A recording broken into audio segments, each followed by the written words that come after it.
Assalamualaikum warahmatullahi wabarakatuh. Ketemu lagi kita di pertemuan kedua. Pada pertemuan kedua ini kita akan bahas mengenai pelaporan investasi antar afiliasi.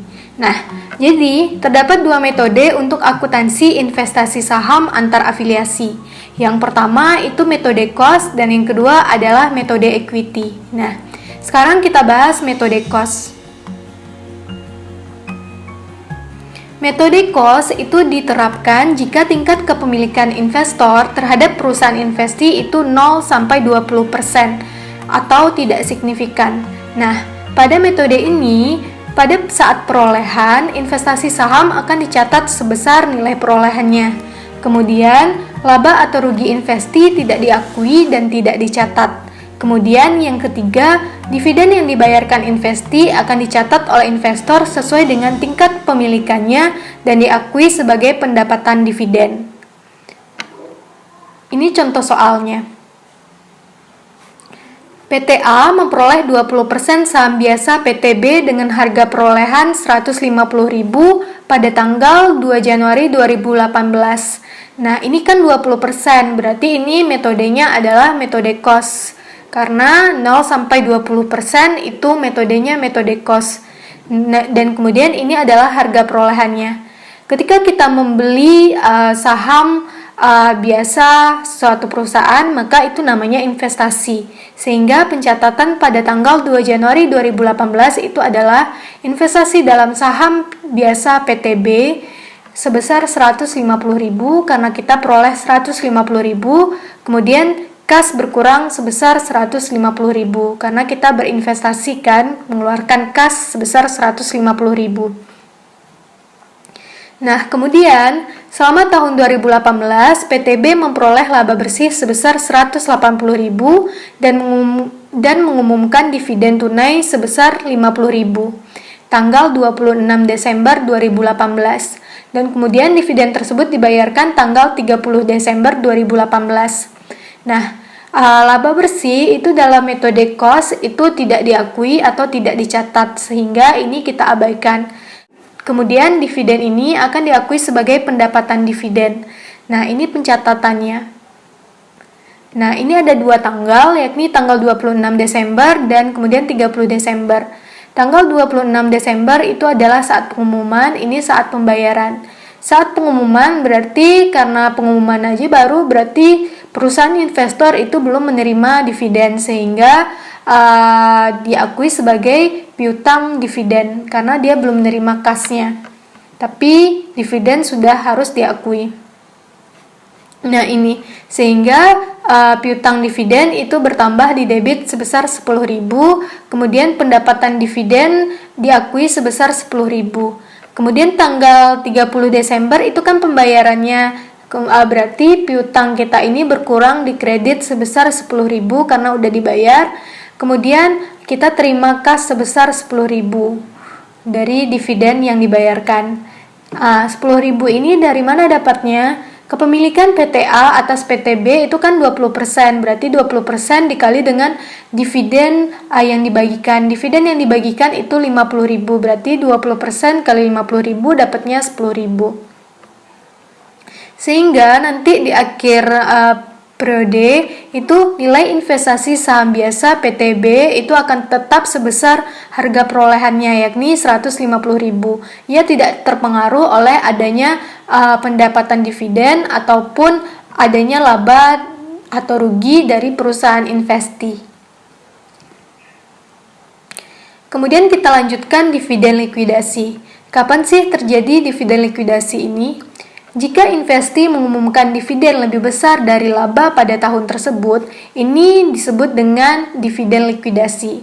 Dividen likuidasi itu diakui investor sebagai pengembalian modal, sehingga akan mengurangi investasi dalam saham biasa investasi. Nah, ini contoh soalnya. PTX memperoleh 10% saham biasa PTY tanggal 2 Januari 2015. Ini 10%. 10% ini berarti metodenya metode cost. Yang kita catat itu berarti nanti hanya pendapatan dividen saja kan. Berarti kalau adanya laba bersih, itu pencatatan laba bersih itu tidak perlu dilakukan. Nah, ini dia. Berikut ini laba bersih dan dividen PTY dan dividen yang diakui oleh PTX. Nah, ini laba bersih kita, ini dividen yang kita bagikan. Ini laba ditahan.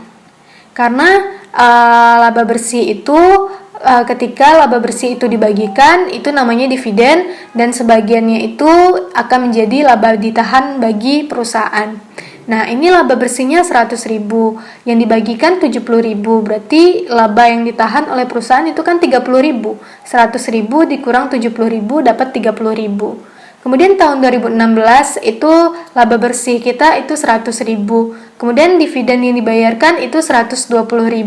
Nah, sebelumnya udah ada laba ditahan 30.000. 30.000 tambah 100.000 itu 130.000. Berarti 130.000 yang siap untuk dibagikan. Nah, yang dibagikan ternyata 120.000 aja. Berarti masih sisa 10.000 laba ditahan. Kemudian tahun 2017 laba bersih kita itu 100.000. Kemudian dividen kita itu 120.000. Sebelumnya itu ada laba ditahan 10.000. 10.000 tambah 100.000 itu 110.000. Nah, ini dividen yang kita bagikan itu maunya 120.000. Berarti kan kurang kan? Berarti kurangnya berapa? Kurang 10.000. Nah, berarti yang 10.000 ini nanti yang akan mengurangi investasi dari investor. Nah, tergantung pada tingkat kepemilikannya masing-masing. Nah, kemudian pada tahun 2018 itu laba bersih kita 100.000. Kita pengen dividennya 120.000, berarti kurang kan 20.000, berarti ini dividen likuidasi. Kemudian ini tahun 2019 laba bersih 100.000, pengen dividen 70.000, berarti masih sisa 30.000 sebagai laba ditahan. Nah, ini adalah kas yang diterima, pendapatan dividen, dan pengurangan investasi oleh investor. Nah, ini kan katanya dividen yang akan diterima oleh investor itu adalah sebesar kepemilikannya. Nah, di sini kepemilikan PTX itu kan 10%, berarti dia peroleh dividen 10% dari dividen yang dibagikan. Nah, berarti ini kas yang dia terima itu adalah 10% dikali dengan dividen ini. 70.000 bagi kali 10% dapatnya 7.000, 120 kali 10% 12.000, ini 12.000, ini 12.000, kemudian 70.000 dikali 10% dapatnya 7.000. Nah, kemudian yang diakui sebagai pendapatan dividen yang berapa? Yang bukan merupakan dividen likuidasi aja. Nah, berarti ini penuh. Kemudian ini kan ada dividen likuidasi kan, 10% kali 10.000 itu berapa? 1.000 kan, berarti pengurang investasi sebesar 1.000. Kemudian berarti yang diakui sebagai pendapatan dividen itu hanya 12.000 dikurang 1.000 dapatnya 11.000. Kemudian yang ini likuidasi juga kan, berarti 10% dikali 20.000 dapatnya 2.000 pengurang investasi. 12.000 dikurang 2.000 berarti yang diakui sebagai pendapatan dividen itu hanya 10.000 aja. Kemudian ini tetap karena bukan dividen likuidasi sebesar 7.000. Kemudian pencatatan yang dilakukan oleh PTX itu adalah yang sesuai sama yang ini. Nah, ini di debit berarti kas, ini pendapatan dividen, ini nilainya di kredit, kemudian ini pengurangan investasi, ini nilainya di kredit. Ini contohnya, 2015 itu berarti kas di debit sebesar 7.000, pendapatan dividen diakui sebesar 7.000. Dividen income itu berarti pendapatan dividen. Nah, kemudian tanggal 31 Desember 2016 berarti ini kan kas 12.000, kemudian dividen pendapatan dividen 12.000. Kemudian tanggal 31 Desember 2017 itu kasnya 12.000. Kemudian pendapatan dividennya 11.000, investasi dalam saham PTY itu 1.000. Nah, ini dia. Nah, demikian seterusnya. Sesuaikan dengan yang ada di tabel. Nah, kemudian kita lanjutkan penambahan pembelian saham dan penjualan saham. Nah, adanya penambahan pembelian saham oleh investor dan penjualan saham oleh investor itu akan mempengaruhi tingkat kepemilikan dari investor tersebut. Apabila dia menambah beli lagi saham investi, berarti kepemilikannya itu bertambah kan. Kemudian apabila dia menjual, berarti kepemilikannya itu berkurang. Kemudian metode ekuitas. Metode ekuitas ini kapan sih digunakan? Nah, jadi metode ekuitas ini diterapkan jika tingkat kepemilikan perusahaan investor terhadap perusahaan investi itu 20% hingga 50% atau nilainya itu signifikan atau berpengaruh signifikan.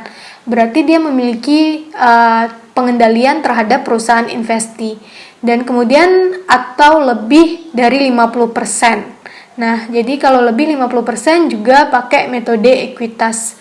Kemudian pada metode ekuitas ini investasi dalam saham investi itu akan berubah atau berfluktuasi. Kalau misalnya dalam metode cost itu investasi dalam saham investi itu akan tetap sebesar harga perolehan. Nah, kenapa berfluktuasi? Itu karena dipengaruhi oleh yang pertama, adanya penambahan dengan cara menambah atau membeli saham investi.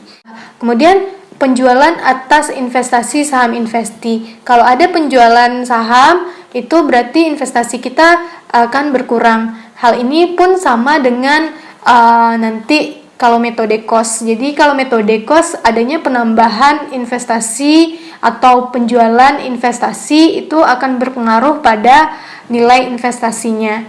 Kemudian laba atau rugi investasi yang jadi hak investor. Jadi kalau di dalam metode ekuitas itu kalau perusahaan investi itu berlaba atau rugi itu akan berpengaruh terhadap nilai investasi dalam saham investi. Kalau misalnya dia berlaba berarti nilai investasinya bertambah, kalau dia rugi berarti nilai investasinya berkurang. Kemudian dividen yang menjadi hak investor. Apabila kita keluarkan dividennya itu akan mengurangi nilai investasi. Nah, jadi perbedaan antara metode equity dan metode cost itu terletak pada yang dua poin terakhir ini. Kalau di metode cost itu laba atau rugi investi itu tidak diakui atau tidak dicatat.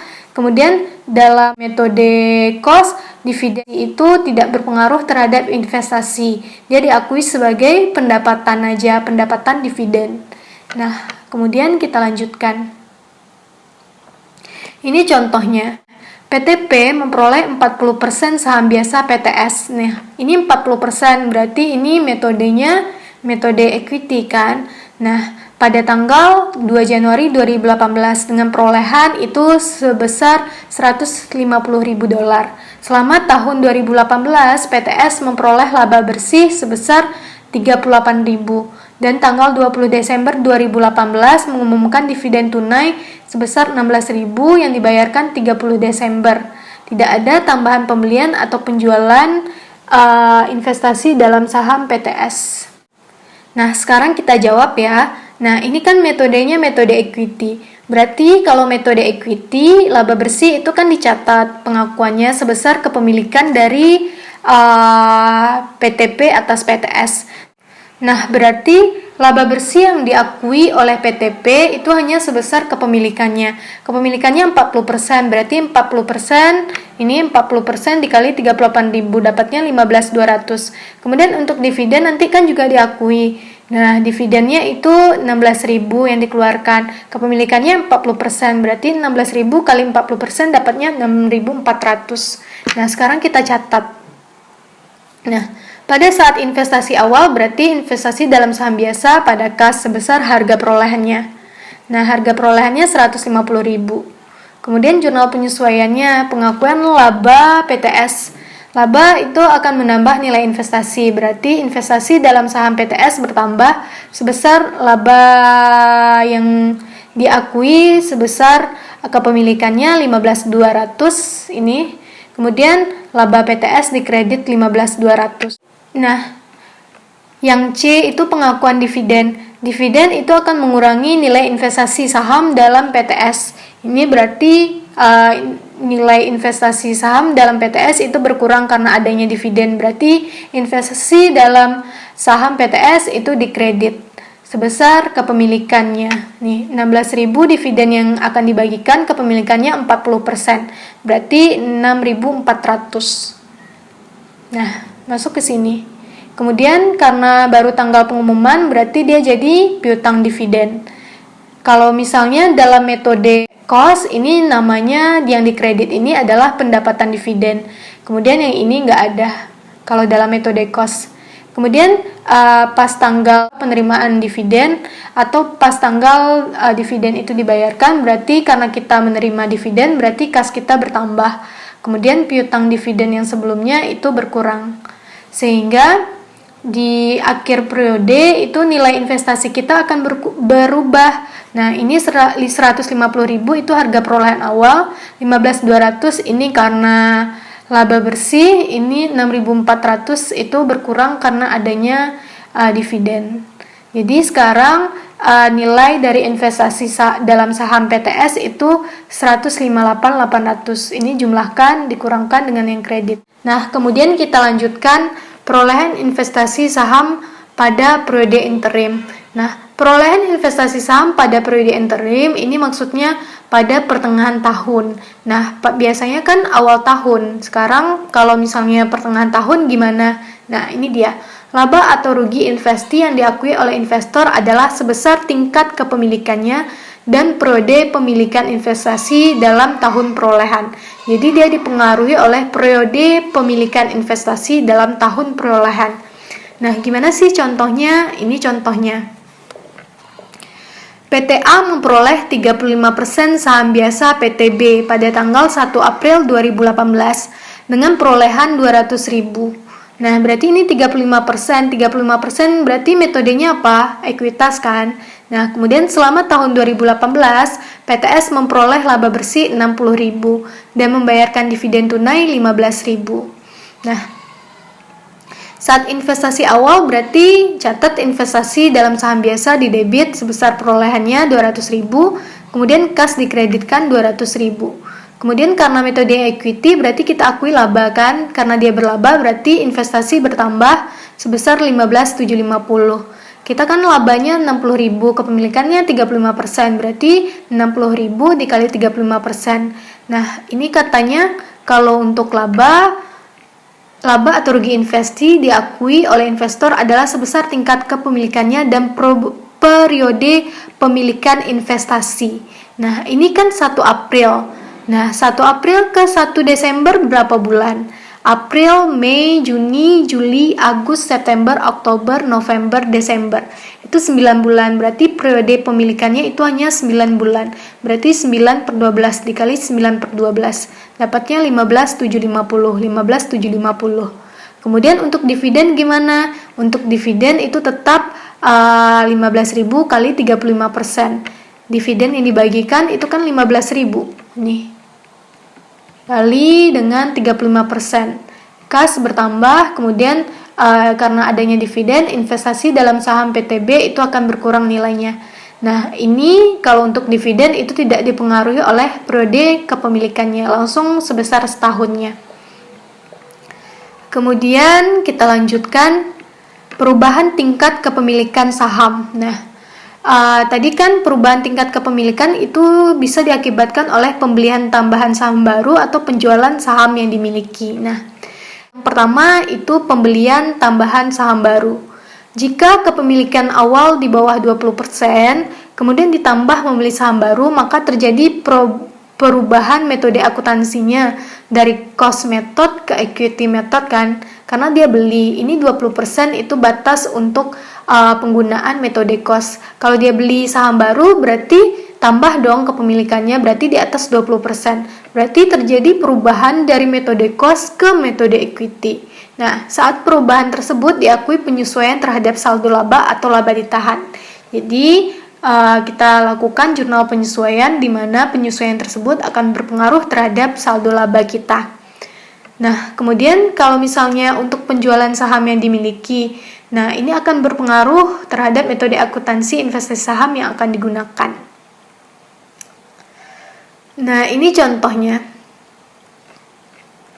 Contoh pertama, pembelian tambahan saham baru.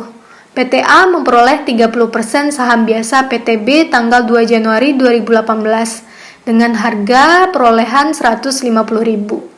Pada tanggal 1 September 2018, PTA menambah saham baru PTB sebanyak 15% dengan perolehan tunai itu 80.000. PTB melaporkan laba bersih tanggal 1 Januari sampai tanggal 31 Agustus sebesar 30.000 dan laba bulan September sampai Desember itu 20.000. Kemudian dividen tunai yang dibayarkan oleh PTB itu tanggal 30 Desember adalah 13.000. Nah, ini berarti awalnya 30.000, kemudian pas tahun interim bertambah, pas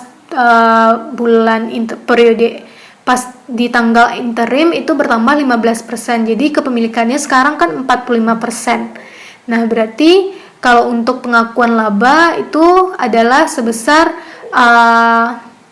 periode kepemilikannya kan, nanti periode kepemilikannya itu berpengaruh. Nah, ini kebetulan labanya udah dia pecah.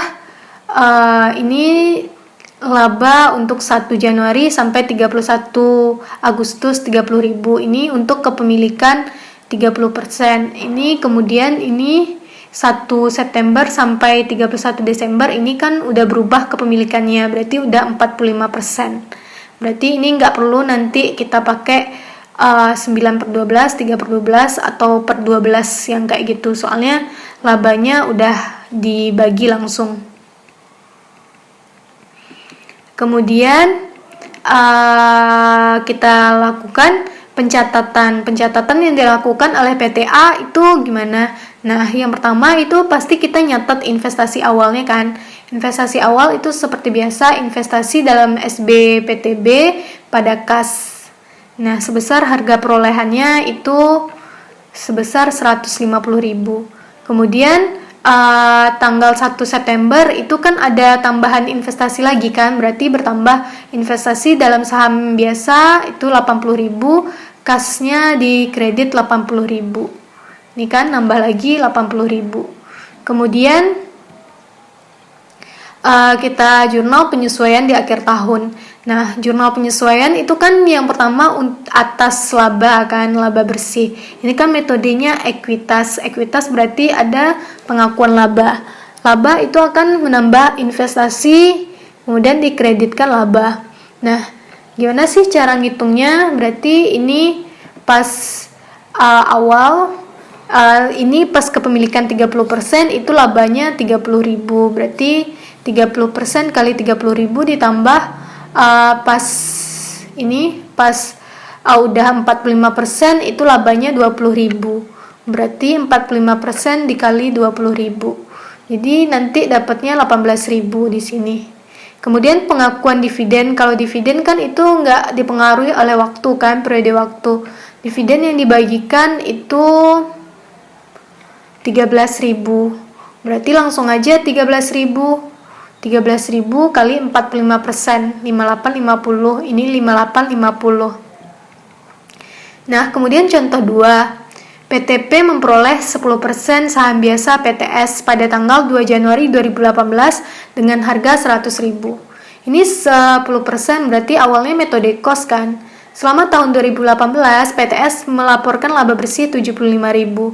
Nah, berarti pada saat metode cost itu laba bersih ini kan belum diakui kan, nggak diakui kalau kita makainya metode cost, dan membayarkan dividen sebesar 30.000.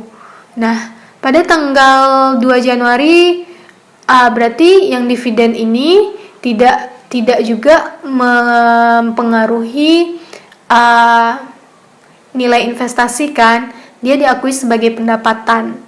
Kalau dia metodenya cost, awalnya metodenya metode cost karena 10%. Kemudian pada tanggal 2 Januari 2019, PTP memperoleh 20% saham biasa PTS secara tunai sebesar 205.000. Nah, berarti nanti ini 10%, ini 20%, berarti jadinya 30% kan. Kemudian berarti ada perubahan metode yang awalnya cost jadi equity, karena sekarang kepemilikannya udah 30%, di atas 20%. Nah, kemudian jurnal penyesuaiannya gimana? Nah, berarti jurnal penyesuaiannya itu adalah 10% dikali 75.000 dikurang dengan 10% dikali dengan 30.000. Nah, karena di metode cost itu belum dicatat pengakuan laba dan dividen yang akan menambah investasi, maka ketika dia berubah menjadi metode equity, maka diakuilah dia. Kalau misalnya terjadi perubahan dari metode equity ke cost gimana?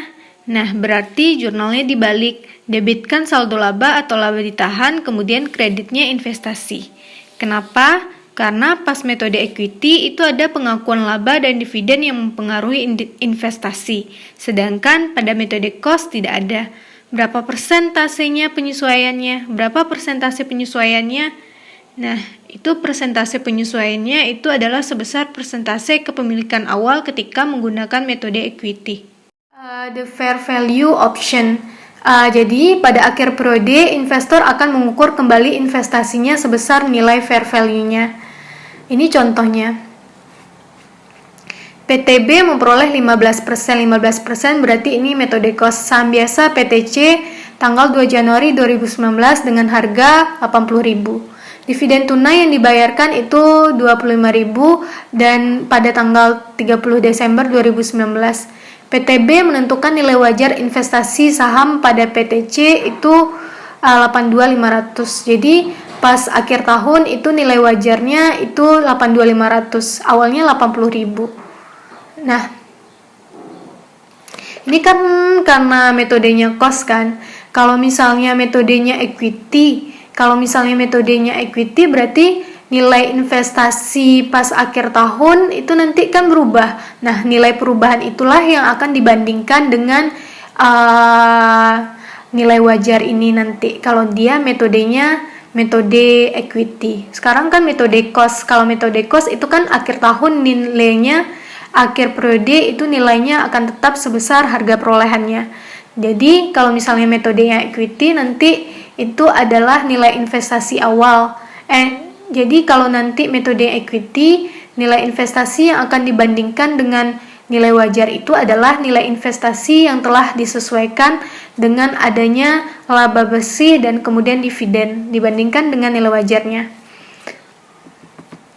Nah, sekarang itu saat perolehan itu pencatatannya sama, kemudian pengakuan dividen ini metode cost itu sama, kemudian ini nilai investasi awalnya kan itu 80.000. Nah, kemudian nilai wajarnya 82.500. Berarti naik kan sebesar 2.500, makanya di debit investasi dalam saham biasa 2.500. Selesai. Assalamualaikum warahmatullahi wabarakatuh. Semoga bermanfaat ya.